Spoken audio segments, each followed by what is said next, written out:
اگر کامیابی چاہتے ہو تو نمازی بن جاؤ، کیوں نہ کہ نماز کے بغیر کوئی بھی کامیابی ممکن نہیں۔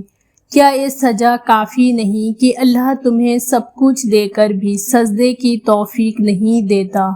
تھوڑی سی تھکاوٹ کے لیے نماز نہ چھوڑو۔ اے مومن، ان سے کچھ سیکھو جنہوں نے جسم پر خنجر ہوتے ہوئے بھی آخری سجدہ نہیں چھوڑا۔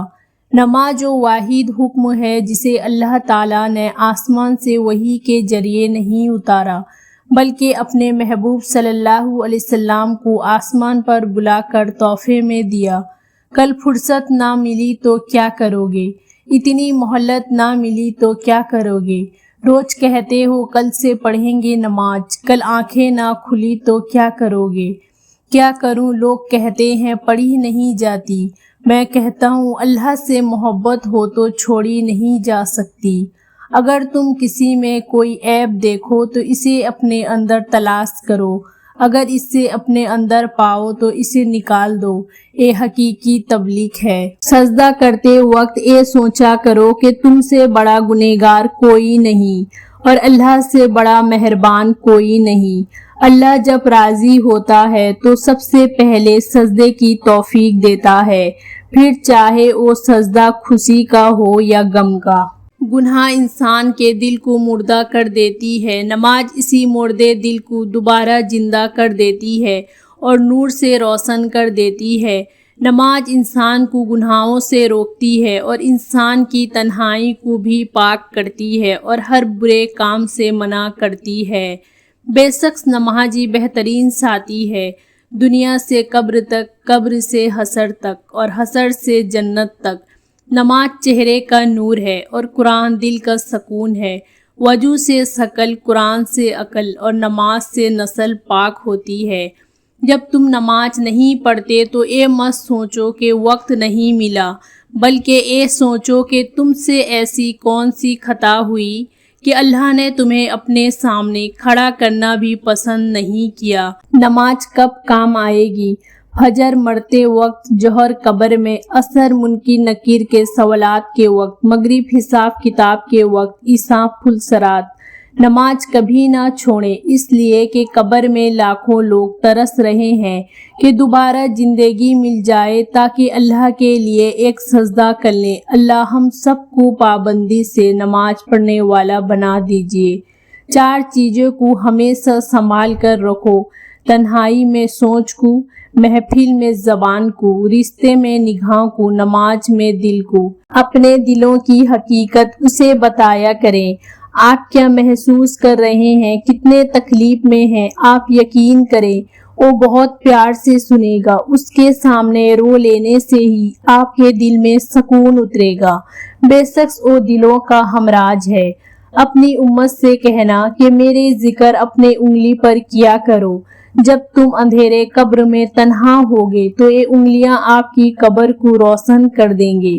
آپ صلی اللہ علیہ وسلم نے فرمایا، آباد رہے وہ شخص جو میری حدیث کو دوسروں تک پہنچائے۔ مایوس وہ ہوتا ہے جو اللہ پر یقین رکھتا ہے اور محروم وہ ہوتا ہے جو اللہ کی نعمت کا شکر ادا نہیں کرتا۔ اللہ تعالیٰ نے میرے دل میں ایک بات ڈال کر مجھے بہت تسلی دی کہ وہ لوگ تیرے قابل نہیں تھے جن کو میں نے تم سے دور کیا۔ تب میں نے جانا کہ اللہ کے فیصلے بہت عظیم ہیں۔ انسان اپنی دعاؤں سے ہی اپنا مقدر لکھتا ہے اور انسان کی دعائیں ہی انسان تک وہ سب کچھ لے آتی ہے جو اس کے نصیب میں بھی نہیں ہوتا۔ نماز کی فکر اپنے اوپر فرض کر لو، خدا کی قسم دنیا کی فکر سے آزاد ہو جاؤ گے اور کامیابی تمہارے قدم چومیں گی۔ کامیابی کا سفر نماز اور قرآن کے بغیر ادھورا ہے۔ تم اپنی زندگی میں نماز لے آؤ، نماز تمہاری زندگی میں سکون لے آئے گی۔ اس دنیا میں سب سے بہترین دوست نماز ہے جو قبر میں بھی آپ کے ساتھ ہوگی۔ اے دوست، نماز پڑھا کرو، آنکھوں کا پردہ کیا کرو، زبان کا روزہ رکھا کرو۔ میں تمہارے بغیر جنت کیسے جاؤں گا؟ نماز سجدوں سے عشق کر لو، جوانی بار بار نہیں ملتی، جب اللہ مل جائے تو سب کچھ مل جاتا ہے۔ کوئی عبادت کی چاہ میں رویا، کوئی عبادت کی راہ میں رویا۔ عجیب ہے اے نماز محبت کا سلسلہ، کوئی قضا کر کے رویا، کوئی ادا کر کے رویا۔ اپنے دل کی حقیقت اسے بتایا کریں کہ آپ کیا محسوس کر رہے ہیں، کتنے تکلیف میں ہیں۔ آپ یقین کریں وہ بہت پیار سے سنے گا، اس کے سامنے رو لینے سے ہی آپ کے دل میں سکون اترے گا۔ رب کے عشق میں ایک مقام وہ بھی آتا ہے کہ دعا تو دور کی بات ہے، انسان صرف سوچتا ہے اور رب نواز دیتا ہے۔ ایک صحابی رضی اللہ عنہ نے حضور صلی اللہ علیہ وسلم سے پوچھا، ہمیں کیسے پتہ چلے گا کہ ہماری نماز قبول ہو گئی ہے؟ آپ صلی اللہ علیہ وسلم نے جواب دیا، جب تمہارا اگلی نماز پڑھنے کا دل کرے۔ قبر کی تنہائی سے پہلے بھی قدرت ہمیں کئی بار تنہا کرتی ہے تاکہ ہم خالق سے تعلق کی مضبوط سمجھیں۔ سر جھکانے کی خوبصورتی بھی کمال کی ہوتی ہے۔ سجدے زمین پہ کرو تو دعائیں آسمان تک جاتی ہے۔ مجھے ایسا نمازی بنا دے کہ پھر میرا نماز پڑھے بغیر گزارا نہ ہو۔ نماز کبھی نہ چھوڑنا، کیوں نہ کہ قبر میں لاکھوں لوگ ہیں جو ترس رہے ہیں دوبارہ زندگی مل جائے اور اللہ کے آگے ایک سجدہ کر لیں۔ نماز محبت سمجھ کر ادا کرو گے تو اللہ تمہیں دوسری نماز کے لیے خود کھڑا کر دے گا، اور سجدے میں جا کر اللہ سے باتیں کی تو پتہ چلا کہ وہ آزمائے گا مجھے دنیا کی ہر محبت دے کر، اور پوچھے گا بتا کون ہے تیرا میرے سوا۔